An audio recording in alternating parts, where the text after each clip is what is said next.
Bueno, qué gusto poder estar con ustedes aquí en esta tierra maravillosa. Quiero compartir con ustedes a partir de esta noche, titulo esta conferencia La milagrosa existencia de Israel. Porque no cabe duda que el 14 de mayo de 1948, que Israel logró su independencia, su libertad y su soberanía ante el mundo, con votos a favor de las Naciones Unidas después del genocidio nazi, ha sido el milagro más grande de la geología, de la historia del ser humano desde hace 6,000 años. Fíjense lo que les acabo de decir. El milagro más grande, porque jamás en la historia se había formado una nación en un solo día.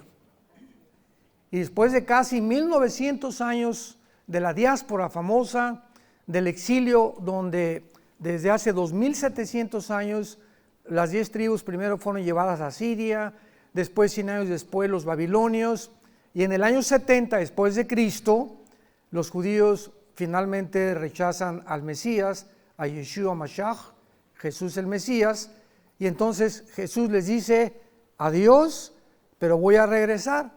Y cuando yo regrese, les dice en hebreo, Baruch Hashem Adonai Elohim, bendito el que viene en el nombre del Señor. En el 48 los judíos regresan, pero no se convierten. Entonces es el renacimiento nacional de Israel el 14 de mayo de 1948. Pero Israel, de acuerdo a la Biblia y a las palabras de Jesús, cuando regrese Jesús, se van a convertir.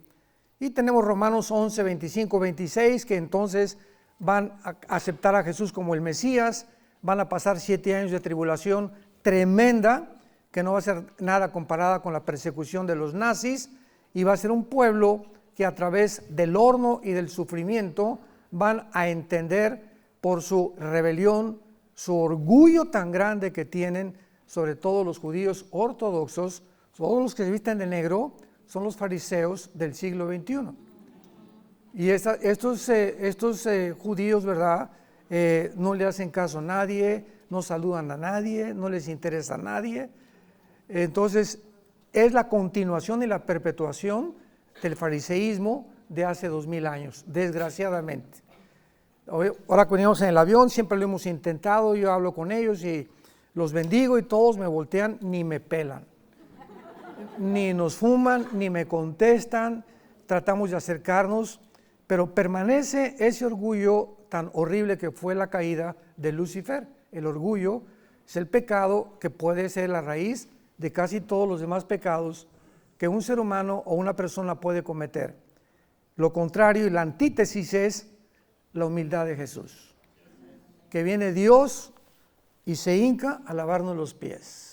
Y abre sus manos en una cruz para decirnos, los amo. Y ejemplo nos ha dejado para que sigamos sus pisadas.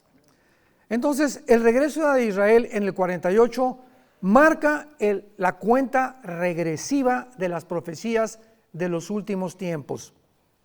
El momento que Israel rechaza al Mesías, Dios forma una entidad completamente diferente que se llama la iglesia. Entonces la iglesia no son los monumentos ni las construcciones, la iglesia somos ahorita nosotros en este lugar. Donde 2 o 3 se junten en el nombre de Jesús, ahí está la iglesia. Porque la palabra iglesia se compone de un prefijo griego ekklesios, que significa llamados fuera. Entonces, ¿quiénes somos los cristianos? Somos personas que Dios nos ha tomado del mundo, nos ha sacado espiritualmente para que lo conozcamos. Esta es la vida eterna, Juan 17:3. Esta es la vida eterna, que conozcamos a nuestro Creador y que lo adoremos en espíritu y le conozcamos en espíritu, porque Dios es espíritu y es preciso que lo conozcamos en el Espíritu Santo. Así que la iglesia no es la construcción y tampoco el cristianismo. Lo venía platicando con nuestro guía, que es un guía maravilloso, Isaac lo conocen, es el jefe de todos los guías. Necesitan los guías tener una cátedra, tienen que ser catedráticos en historia y en arqueología. Aquí en Israel no cualquiera es un guía, son personas preparadísimas en cuanto a la historia y la arqueología. Pero desde luego, ¿verdad?, que cuando ya entramos a la teología, pues ya es otro asunto. Pero una de las cosas que yo le compartía y me canso de compartir con la gente es que el cristianismo, desgraciadamente, como lo vamos a ver en estos estudios, por la ignorancia de este maravilloso libro que es la Biblia, no conocen que el cristianismo no es una religión. Pero el mundo, politólogos, filósofos, teólogos católicos, políticos, periodistas, han puesto el cristianismo con el budismo, con el zoroastrismo, con el islam, y es otra más de las religiones. Y eso fue, antes de que yo fuera cristiano, yo quería ser cura. A los 13 años entré al seminario salesiano en Acapulco, Guerrero, y después de estudiar, mi hermano y yo, colegio de lasallistas, somos lasallistas, primera, secundaria y preparatoria, pues me convencieron, ¿verdad? Y tenía yo mucha inclinación por Dios. Pero cuando me dijeron una noche, en una reunión, el arzobispo en el seminario, que teníamos que hacer el voto del celibato sacerdotal, le preguntamos, éramos como 15, 16 muchachos, ¿qué es eso? Pues que no se pueden casar, que tienen que jurar no casarse para servir a Dios. Y esa noche, lo he contado varias veces, pasó una güerita, no es mi esposa, eran como las 6, 7 de la tarde, una bicicleta, estábamos como en una biblioteca platicando con el arzobispo y veo y soñé con ella. O sea, ni siquiera le vi la cara, pero me sentía atraído, ¿no? Y le hablé a mi papá. Y le dije, papá, fíjate que me acaban de decir que no me puedo casar y me gustan las mujeres. Mi papá saltó de gusto, mañana voy por ti, porque mi papá era muy católico, siempre trabajó en la política, sirvió a 3 presidentes en México. Mi papá era franciscano y traía su cordón de San Francisco aquí amarrado desde niño, pero jamás, nunca nos llevó a misa, porque no era un católico practicante y él sabía todo lo que se encontraba detrás de esta religión. Entonces yo me decepcioné tanto de la religión que me hice ateo y comencé a estudiar la dialéctica materialista, marxista, Federico Engels, tenía una foto del Che Guevara atrás en mi cama, inmensa, un póster grandísimo. Estaba dispuesto a irme a Cuba para entrenarme en las guerrillas urbanas, que fue lo que fundó Castro y el Che Guevara en Bolivia. Por eso el Che Guevara fracasó en Bolivia, por eso, porque los indígenas de Bolivia no lo ayudaron, no tuvieron éxito y pues lo mataron ahí mismo en Bolivia. Entonces yo estaba completamente en contra de todo lo que era religión. Cuando mi hermano Alejandro, mañana lo voy a presentar, es el director de nuestro instituto teológico, por línea, me comenzó a hablar en un estado que me encontraba yo, me quise quitar la vida 2 veces. Y me dijo mi hermano, vengo a presentarte a Jesús. Le dije, estoy hasta cada religión, he estudiado el budismo, he estudiado el zoroastrismo, he estudiado el islam, etcétera, etcétera, y no me convence ningún líder. Me dice, te vengo a hablar de una persona que se llama Jesucristo. Y le dije, bueno, Jesucristo que murió en la cruz, ¿y qué más? Entonces me regaló el Evangelio de Juan. Y me dijo, léelo. Y no pude llegar más que al Juan 14:6. Cuando escuché, yo soy el camino, yo soy la verdad y yo soy la vida, me acordé de Buda, el gordito antes que morir, ¿verdad? Dicen que acabó en McDonald's. Les dijo a los discípulos, busquen la verdad, el budismo es una religión atea. ¿Cómo que atea? O sea, ¿que entonces no todas las religiones creen en Dios? No, el comunismo es una religión. La masonería es una sociedad secreta ya introducida también dentro de las religiones. Entonces tenemos que conocer, hermanos, en Cristo, y estudiar, investigar de tantas mentiras que han propagado a través de los siglos. Y tenemos que descubrir cuál es la realidad y la encontramos únicamente en las Sagradas Escrituras. Pues ya mi hermano me dijo, continuó testificándome, llegó un momento que ya no aguanté con mi vida, me quería quitar la vida, les vuelvo a repetir, no encontraba un propósito, un significado, algo que le diera sentido a mi vida, ya estaba harto de todas las cosas que había atravesado y caí de rodillas con un misionero que mi hermano me llevó a las 5 de la mañana porque le dije, ya me quiero matar, ya no quiero vivir. Y el misionero simplemente me sacó la Biblia y me enseñó, la paga del pecado es la muerte, Dios te ama, y de tal manera amó Dios al mundo que dio a su Hijo unigénito, y me comenzó a repetir versículos. No aguanté yo más que 5 minutos. Yo le había prometido, mi papá me dijo, los machos no lloran. Y desde los 12, 13 años de edad, por más de 10, 15 años, no lloré.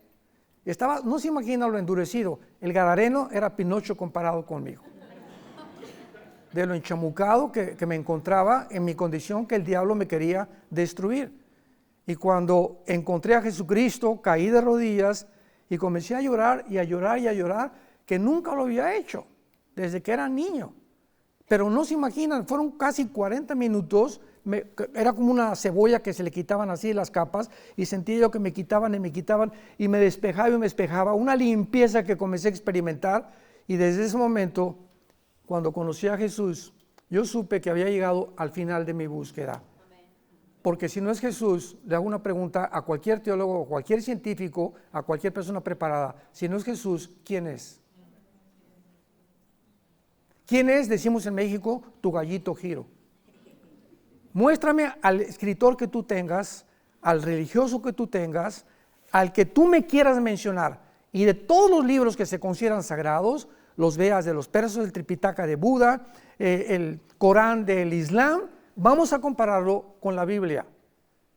No hay nada que se pueda comparar con la Biblia, y no hay nadie que se atreva, y estoy dando conferencias ante ateos, que me digan que se pueda comparar con la vida de Jesucristo. Una vez mi esposa y yo fuimos invitados a Ecuador, a Quito, por la Asociación de Psicólogos de Quito, para que yo les predicara a los psicólogos la contradicción tan grande que existe entre Sigmund Freud y la Biblia. Y ellos no podían creer, ¿verdad? No podían comparar a Sigmund Freud con Jesucristo. Y cuando les dijimos que Jesucristo venía realmente, no a cambiar la mente, que fue la equivocación de Freud, venía a cambiar algo más profundo que nadie revela más que la Biblia. Somos espíritu. Y el ser humano ignora esto, pero hay una condición y un elemento inherente del ser humano que es el espíritu. Y mientras el espíritu no renazca, tú permaneces muerto en tus pecados. Y crees que el problema está en la mente, en la psique. Por eso el 99% de los hospitales psiquiátricos, ¿cómo tratan a los pacientes?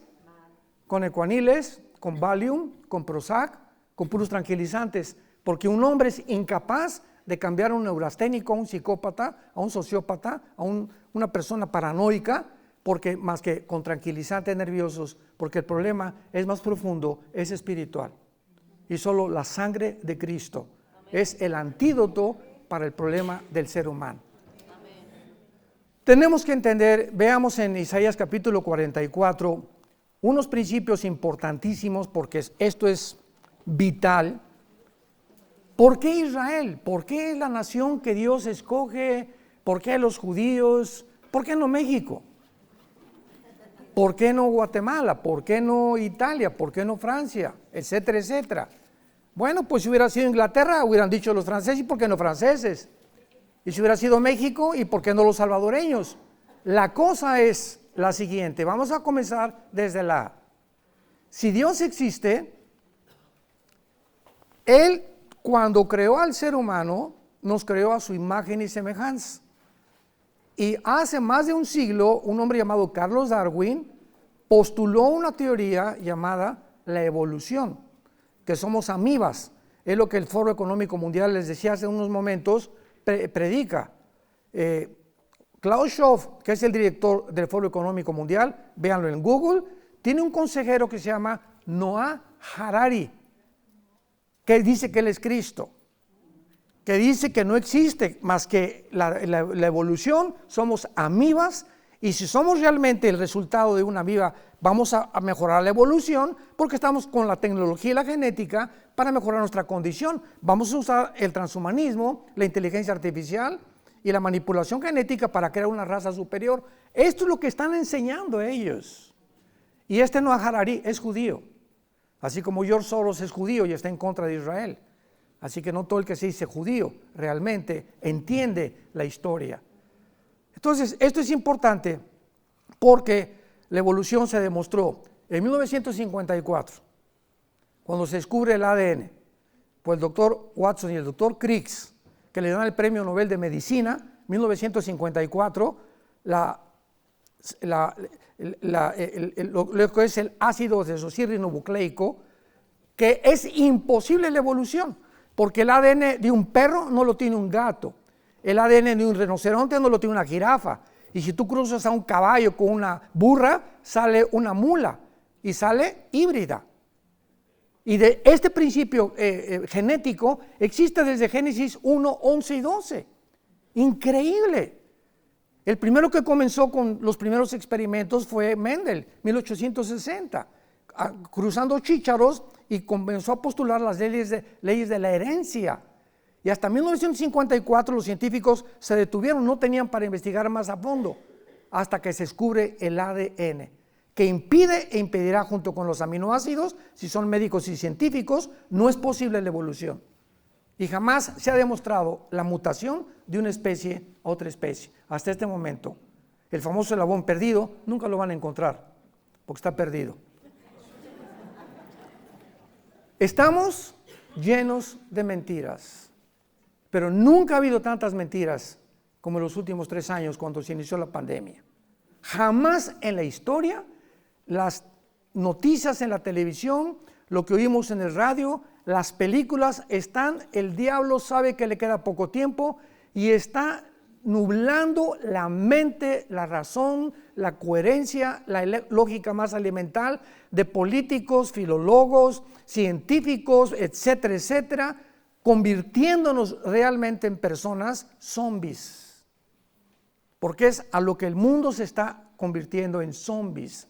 En personas que oyes hablar en la televisión sin ningún sentido, sin ninguna lógica, sin ningún raciocinio, estupideces.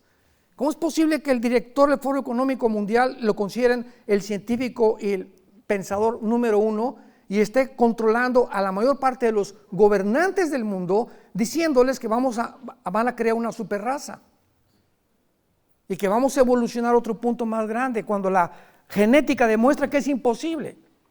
¿Cómo es posible que los gobernantes estén tratando de regresar al comunismo y al socialismo cuando ya se demostró que es un fracaso? ¿Qué nos pasa a los seres humanos?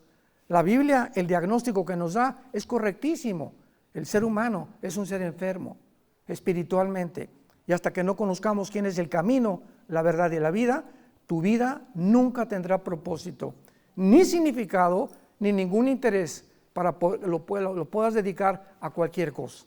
Puedes llegar a presidente de la República, ser gobernador, tener una fábrica de diamantes, ya tienes la empresa, y cuando llegues a los 50, 60, 60, 70 años de edad, vas a descubrir que la vaciedad que tienes dentro de tu vida es más grande.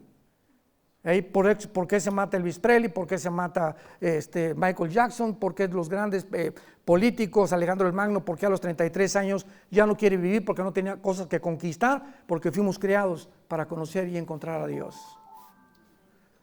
Israel en Isaías 44 nos muestra a Dios y nos comienza desde la A, como les dije, hasta la Z, que vamos a terminar, dándonos estas palabras. Así dice Jehová, Rey de Israel, Isaías 44, versículo 6. Y su Redentor, con mucho cuidado, abran sus oídos. Yo soy el primero y yo soy el postrero. Yo soy el Aleph y yo soy el Taf.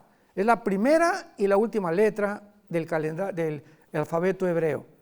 El alfa y el omega es la primera letra y la última del alfabeto griego. Entonces, cuando Dios dice, yo soy el primero, ¿qué nos está diciendo Dios?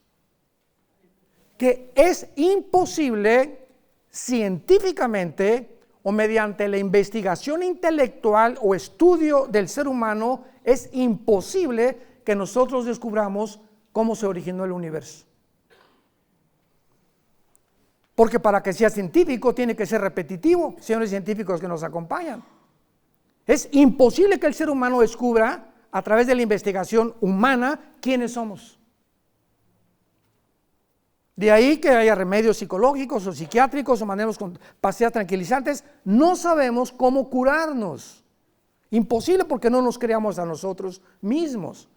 Yo soy el primero, dice Dios. ¿Quieres saber cómo comenzó el universo? No sabemos. Vamos a inventar el Big Bang. Y es la respuesta. ¿Así? ¿Y quién produjo la chispa? Cabeza de melón.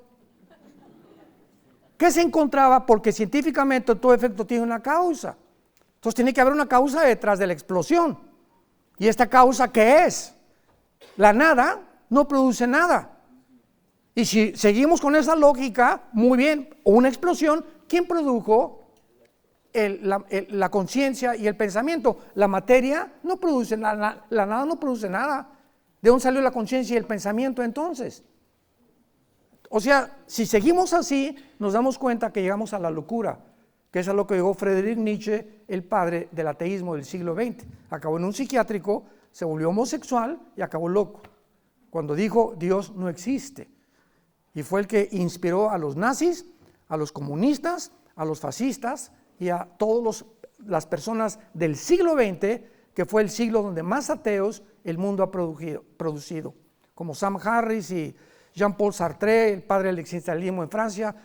Leía sus libros, yo el muro, la náusea, para mí eran libros que yo devoraba, buscando realmente a través del ateísmo una respuesta, y el ateísmo me llegó a tratar de que yo me quitara la vida, porque no encontré nada fuera de algo que me diera propósito en mi vida. Yo soy el primero, yo soy el último. Vean esto, si Dios dice yo soy el primero y yo soy el último, quiero decirles todo cómo comenzó, y se los voy a poner en un libro que se llama la Biblia. Les voy a decir cómo comenzó el mundo, les voy a decir cómo lo hice, les voy a dar pruebas científicas. Hay más pruebas científicas de la creación de una pareja que de que venimos del chango, por el amor de Dios. Porque no hay ninguna prueba científica para la evolución, repito, es una teoría y se sigue manejando y manipulando como una teoría, cuando la física, la bioquímica y la primera y la segunda ley de la termodinámica niegan completamente la teoría de la evolución. ¿Pero por qué se sigue insistiendo? Porque no sabemos de dónde venimos. Y los científicos también tienen teorías locas, que son teorías, y que lo repiten tantas veces que el que repite la mentira se acaba aceptando como una verdad después de 100 años. Y se sigue enseñando en muchas universidades que venimos de los animales. Qué estupidez tan grande. Es la irracionalidad más grande a la que el ser humano ha llegado. Yo soy el primero, yo soy el final. Les voy a decir cómo acabar el mundo. Les voy a decir cómo va, porque hace 2000 años el apóstol Juan escribe que el mundo termina controlado económicamente con una marca, el 666. La Biblia nos describe hace 2000 años que el mundo terminará en el globalismo con un hombre que va a dominar actualmente, que ya la tecnología, es posible que un hombre gobierne el mundo con la tecnología con la que llegamos, con el 666. ¿Qué hubiera pasado si no hubieran inventado el chip y las computadoras? No se hubiera cumplido esta profecía. Pero se inventa el chip, se inventan las computadoras, se inventa todo lo que tenemos alrededor, y nos damos cuenta que la Biblia trasciende continuamente las expectaciones y los pronósticos de la misma ciencia.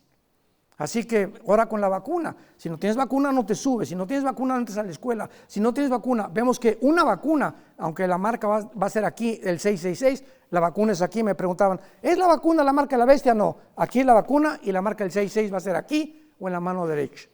Nosotros no vamos a estar aquí. Tal vez sea un tatuaje, algo que trascienda la cibernética, que pases al banco y en lugar de tarjetas de crédito, lo que quieras, o la moneda digital que se está buscando, pases la mano y los rayos láser, como ahorita los productos en el mercado, pasan así a través de una luz y comienza a marcarle a la cajera $20, $30, $15, etcétera, etcétera. Así nos van a controlar en muy pocos meses, aunque nosotros ya no vamos a estar aquí. Gracias a Dios. Dios nos dice que el tiempo se acabó en la Biblia. El tiempo, o sea, la historia humana ha llegado a su final. La historia humana comenzó cuando Lucifer le dijo a la primer pareja, Adán y Eva, serán como dioses. Y esta mentira ha sido continuamente, llevando una secuencia cronológica a través de toda la historia, Alejandro el Magno, Aníbal, Carlomagno, Saddam Hussein, Hitler, José Stalin, Hugo Chávez, mencióname la persona que tú quieras, todos los que llegan al pináculo de la fama y del poder anhelan controlarnos. No han podido, pero ahora la tecnología, repito e insisto y enfatizo, es capaz con la que hemos llegado de que una sola persona pueda ya gobernar las naciones enteras. Dice Dios, ¿quién proclamará lo venidero? Versículo 7. Ahora Dios reta a Walter Mercado, a Nostradamus, dame el profeta que tú me quieras mencionar, y pregunta a Dios, ¿quién puede proclamar el futuro? Escuchen esto y ponerlo en orden. Ponerlo en orden delante de mí, como yo hago desde que establecí el pueblo antiguo, que es Israel. Vienes a la Biblia, Dios le dice a Abraham, 70 años van a pasar en Egipto, y van a pasar esto, va a haber esclavitud, pero van a ser rescatados. Y después yo voy a levantar un líder, que fue Moisés, que los va a sacar de Egipto y los va a guiar hasta la tierra de Canaán. Y vienen los profetas hebreos para decirnos, el mundo va a tener solamente 4 imperios antes de Cristo, babilonios, medos persas, griegos y romanos, el libro de Daniel. En un orden y una secuencia cronológica exacta, la historia corrobora que ese fue el orden en la que los imperios se sucedieron unos a otros en los siglos pasados. Y de acuerdo a la Biblia, el globalismo que continúa ahora será una forma o la tercera etapa del antiguo imperio romano, donde se unirán 5 naciones del Medio Oriente y 5 de Europa para formar un gobierno de 10 naciones de donde surgirá el anticristo. Él derrocará a 3 naciones que posiblemente sean Egipto, Siria e Irak, y él se corone como el Dios supremo y eliminará todas las religiones y comenzará a perseguir a los judíos por la última vez en toda la historia de Israel. ¿Quién puede poner en orden en la historia sino Dios? O sea, tú estás buscando, ¿recuerdan ustedes a este gran astrónomo que murió en el siglo XX, que dijo Carlos Sagan? Carlos Sagan era una mentalidad extraordinaria en astronomía, pero él dijo, antes de morir, ¿por qué usted murió como ateo?, le preguntó una de sus hijos, y contestó, es que nunca encontré evidencias de la existencia de Dios. Cuando en 1954 el puro ADN demuestra que hay un código escondido en cada una de las células, escrito. ¿Y qué te habla esto? Que hay una inteligencia. ¿Quién escribió el ADN? Y la información que tú tienes en cada de los billones de células que tienes en tu cuerpo. ¿Por el amor de Dios? ¿Por accidente? ¿Cómo es posible que en cada célula tengo ya escrito el color de piel, el color de los ojos, el tamaño, la estatura, las enfermedades, la genética, cómo se transmite todo? Y si se transmiten las enfermedades, también se transmite la enfermedad espiritual, que se llama pecado. Y que Freud le llamó, es el problema de la mente, para curarlo con pastillas tranquilizantes. ¿Por qué escogió Dios a Israel? Número 1, a los que quieran apuntar, para que el mundo tuviera el ejemplo de una nación monoteísta, para formar la primera nación monoteísta de la historia del ser humano. Veamos en Deuteronomio capítulo 7, versículo 6 al 8, lo que Dios dice al pueblo de Israel. Deuteronomio 7, del 6 al 8. Porque tú eres pueblo santo. Acuérdense que la palabra santo, apúntalo en el hebreo, kadosh. Kadosh significa apartado, no significa bueno, ni que seamos muy buenos, sino que somos gente apartada para un servicio santo, un servicio diferente. Tú eres un pueblo apartado para Jehová tu Dios. Jehová tu Dios te ha escogido, vean ustedes la soberanía de Dios, para que tú seas un pueblo especial, le dice a Israel, más que todos los pueblos que están sobre la tierra. Y aquí Israel pudo haber dicho, Gracias, hasta que nos reconociste, Señor, ¿verdad? El orgullo inmediatamente, cuando viene el aplauso y el reconocimiento, la naturaleza humana se vuelve vanidosa y creída, y crees realmente lo que te están diciendo. Versículo 7, Dios interviene, no por ser ustedes más que todos los pueblos los ha querido Jehová y los ha escogido, pero pues ustedes eran el más insignificante de todos los pueblos. Ve un mapa de Israel, rodeado de 22 millones de personas. Es un puntito insignificante, como nos dijo el guía. De norte a sur y de oriente a occidente, el kilometraje de Israel es impresionante. Y la tecnología que ha superado a todos los países árabes de alrededor es lo que ha causado la envidia. Dijo Salomón, toda obra significativa causa la envidia de los demás. Ya tu vecino se compró un Mercedes-Benz, ahí está el envidioso. Ya tiene mejor vida, ahí viene la envidia. Ya la hermana se compró un vestido bonito, parece china poblana. Así es la naturaleza humana. No aguantamos que alguien sea mejor que nosotros o que nos prospere. Las mujeres, ¿quién es la más bonita?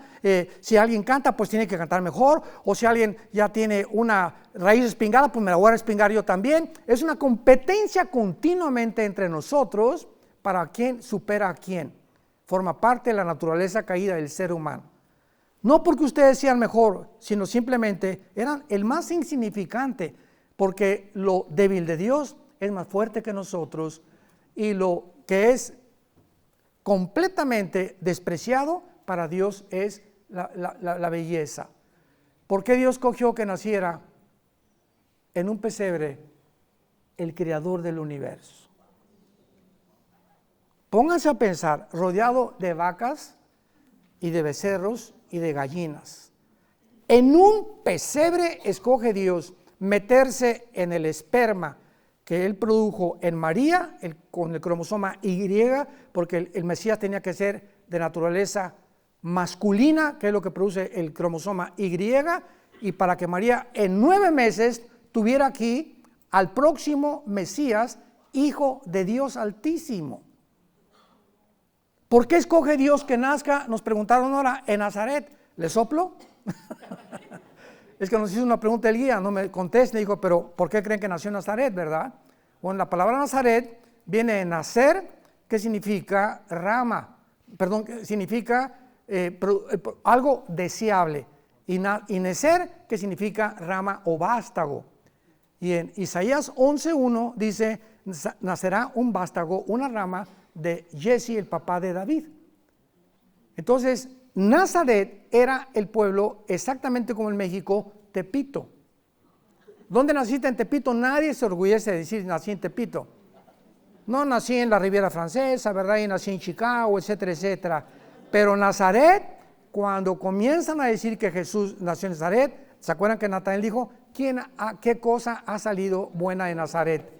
Era un pueblo despreciable, un pueblo bajo, un pueblo débil, un pueblo que nadie consideraba que nada pudiera salir de ahí. Ahí escogió Cristo para desarrollar su infancia como carpintero. Y cada vez que Cristo, durante su carpintería, clavaba un clavo, sabía perfectamente bien que estaba haciendo en lo que iba a morir. Iba a morir con la madera con la que él trabajó.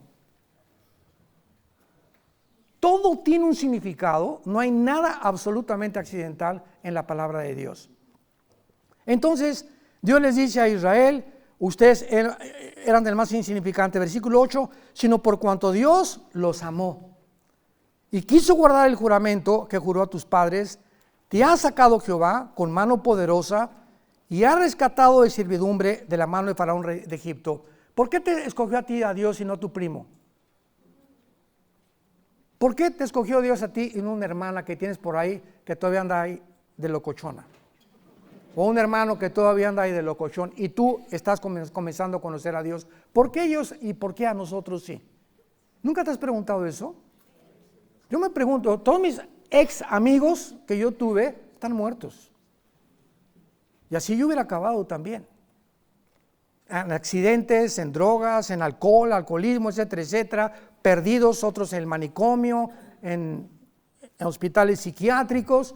porque toda esa época de los 70s, de los 80s, ¿verdad? Fue la época más peligrosa. Elvis Presley, los grupos de heavy metal, vinieron todos los rock and rolleros, vino la marihuana, los Beatles diciendo el que fuma marihuana te transporta. John Lennon compuso la canción Lucy in the Sky and the Diamonds, que es LSD, dietilamida de ácido lisérgico. Fue una época, la cocaína comenzó en los 80s, 90s, pero todo el siglo XX, el final del siglo XX, el diablo lo preparó para que entráramos al siglo XXI, a la tecnología, y nos ensoberbeciera la ontología, haciéndonos creer la mentira del diablo, que vamos a ser dioses. Todo tiene un sentido. ¿Por qué eres tú y por qué no tu hermano? ¿Por qué no es tu papá? ¿Por qué tu papá y no tu mamá? Porque Dios te ama. Pregunta, ¿qué no ama también a mi papá y no ama a mis hermanos? Así es. Sin embargo, el plan de Dios es soberano. Y tú tienes a los que amas porque tú y tu casa serán salvos. Si oramos y les damos testimonio. Tú no puedes con tu vida que tú llevas, que tu prima o tu hermano o en tu casa digan, ay, si dicen que Canchita es cristiana, y ya la vi, antier se emborrachó, y se fue con otro, y se divorció, hizo y esto y el otro. Si tú rompes tu testimonio y tus convicciones bíblicas, no vas a alcanzar a nadie en la vida. Nos ha llamado Dios a ser santos en toda nuestra manera de vivir. Y ese poder solamente lo da el Espíritu de Dios. En segundo lugar, ¿por qué es que Dios es Israel?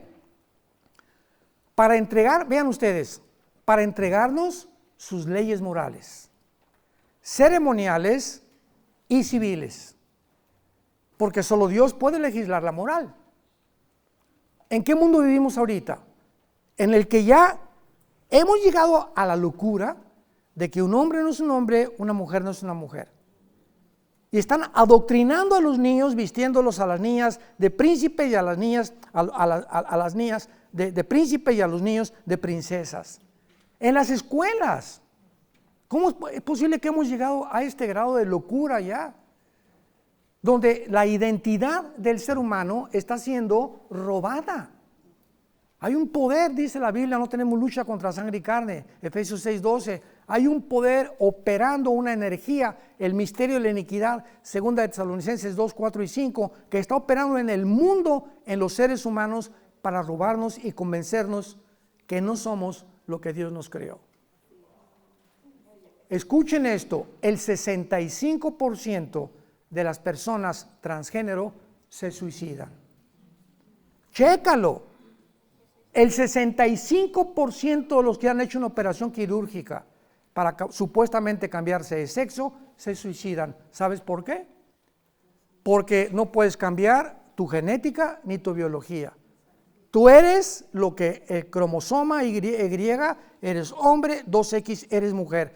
Pero tu mente se descompuso, se aflojaron los tornillos y dices, niego mi genética y niego mi biología y no soy esto. Quiero ser lo otro. Ok, lo eres y te operan y viene una lucha entre la mente y tu cuerpo. El cuerpo se revela y te lleva a quitarte la vida. ¿De qué habla esto? ¿Por qué no están convencidos por qué continúan permitiendo las operaciones quirúrgicas para cambiarse el sexo? ¿Por qué? ¿Por qué esta locura? Médicos que saben que es una locura, que jamás va a resultar. ¿Por qué lo siguen permitiendo? Por el amor de Dios. Por la manipulación de la agenda global, que es una élite que está tratando de descomponer a las naciones.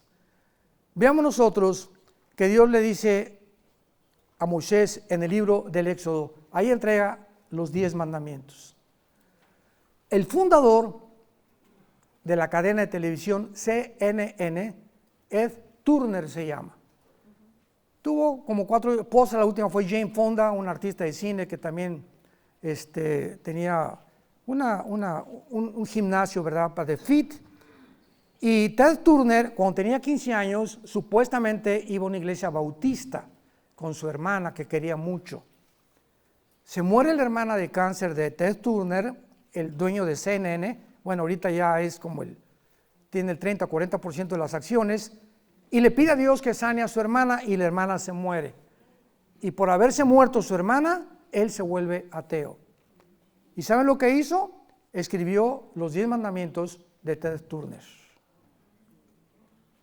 Ahora, ¿podemos llegar nosotros a un grado de decir qué es bueno y qué es malo? Le preguntan a la secretaria de Salud de Estados Unidos, ¿qué es una mujer? No supo qué contestar. Hemos llegado, el día que lleguemos, que tú no eres lo que eres y no eres una mujer, ni eres un hombre, y es una locura, esto es un manicomio. Aceptado por gobiernos, aceptado por los pseudocientíficos. ¿Cómo es posible que hayamos llegado a ese punto? Es una locura el mundo.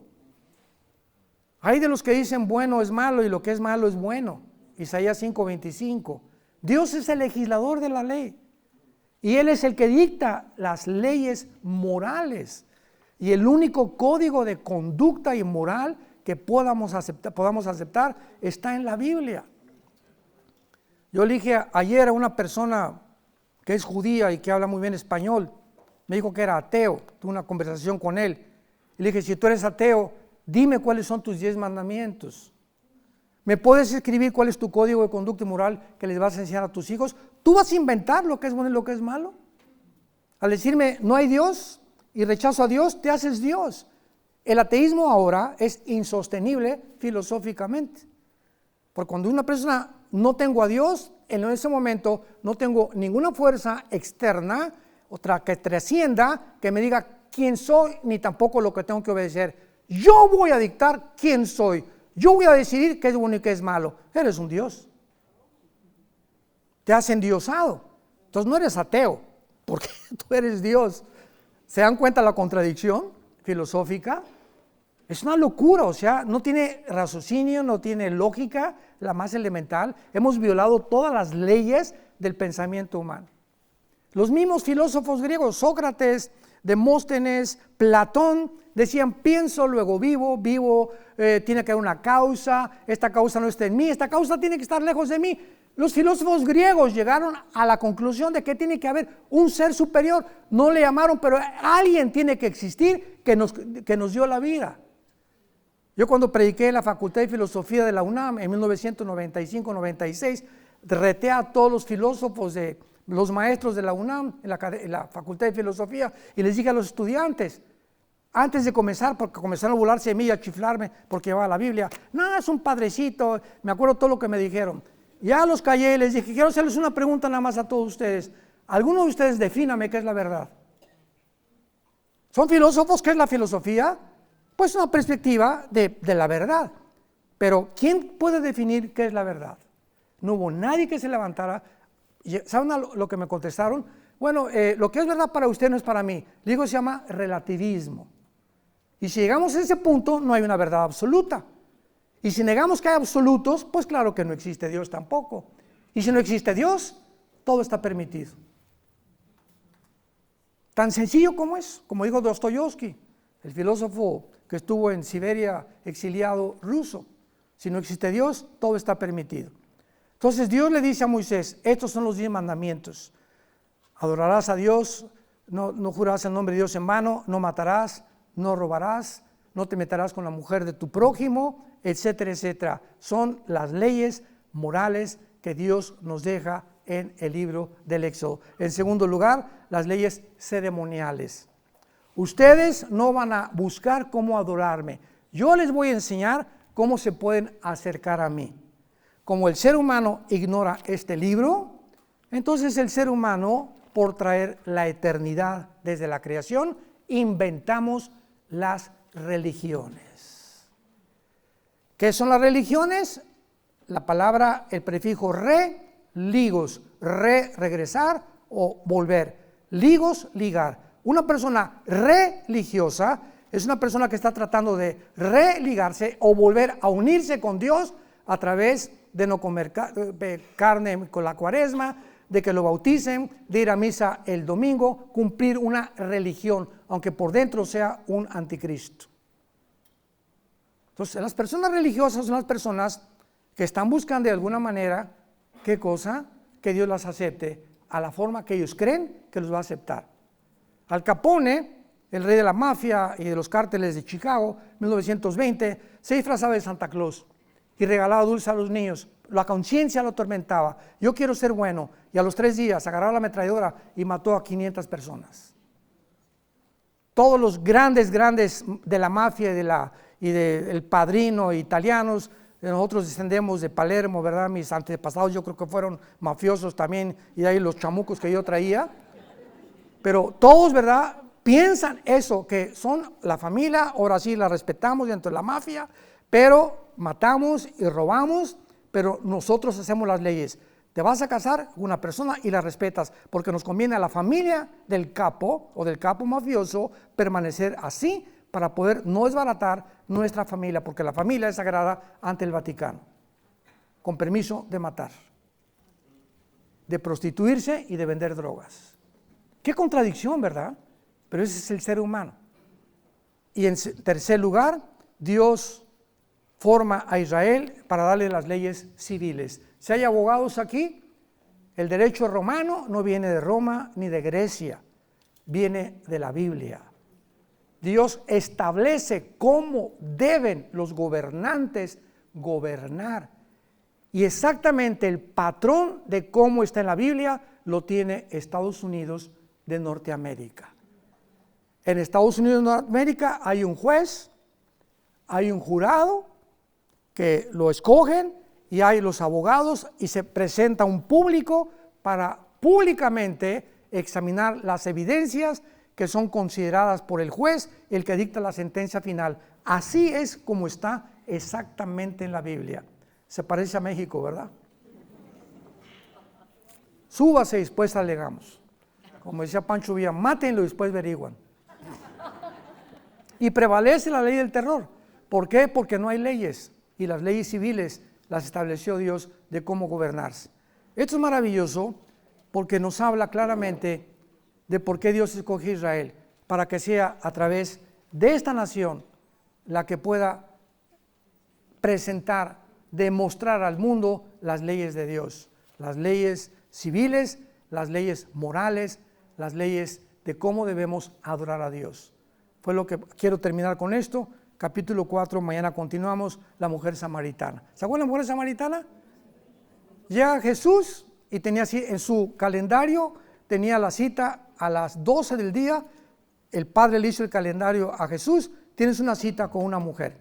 Y dice en Juan capítulo 4, le era necesario ir a Samaria.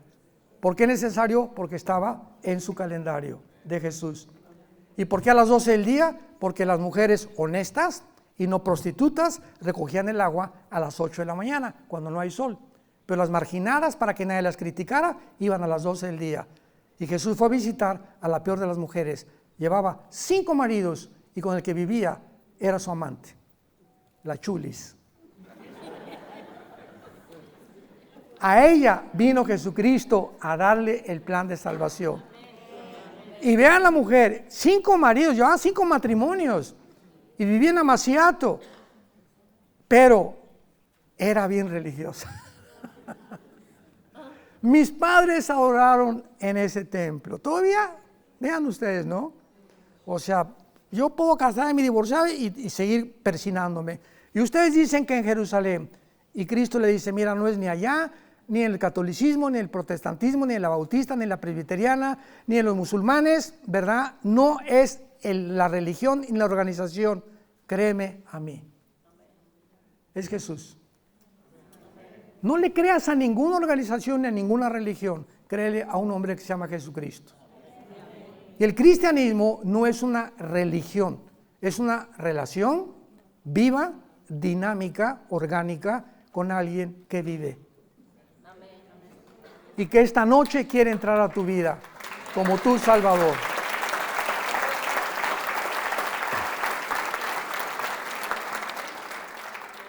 Se acabó. Mujer, no es ni aquí ni acá, no busques edificios, no busques títulos en las botellas. Vengo a buscar lo que está dentro de la botella.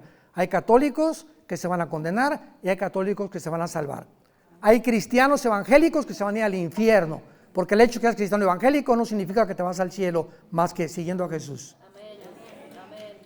Entonces no confíes por la religión a la que tú perteneces. No conviertas el cristianismo en una religión donde solamente cumplas con tus diezmos y el domingo y de lunes a viernes te portas como hijo del diablo. Porque en ese momento estás apostatando y negando realmente tu fe. Entonces el cristianismo es una relación diaria. Es la persona que se levanta y medita, lee, memoriza 1, 2 versículos, pasa 10, 15, 20 minutos en oración con Dios, antes de acostarse abre la Biblia, tiene comunión con Dios, porque es imposible tener comunión con el Creador sin este libro. Y muchos ya ni la Biblia traen. Las iglesias ya, de la tecnología, las letritas, ¿verdad? Y les ponen los versículos y con eso ya desaparecen las Biblias. Y es la tecnología, es el lado negativo de la tecnología en las iglesias. Padre, vamos a orar, te damos las gracias por tu palabra. Haznos comprender que detrás de cada mandamiento, de cada plan que tú has desarrollado a través de la historia, como el que estamos estudiando en esta tierra, Israel, que la palabra Israel significa los que luchan al lado de Dios. El que lucha al lado de Dios, es lo que significa la palabra Israel. Y ahora nosotros somos realmente tu pueblo como la iglesia, pero tú no te has olvidado de los judíos, porque tienes 3 capítulos en el Nuevo Testamento, Romanos 9, 10 y 11, que nos dicen claramente que vas a regresar por ellos y te van a reconocer como el Mesías en tu segunda venida después de la Tercera Guerra Mundial.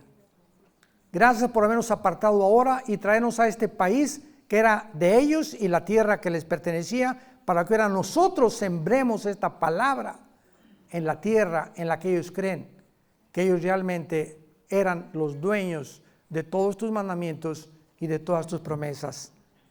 Gracias por habernos llamado en Jesucristo, por habernos escogido, no por nada bueno que hubiera en nosotros, sino por tu gracia y porque nos has amado antes de que nosotros te amáramos a ti.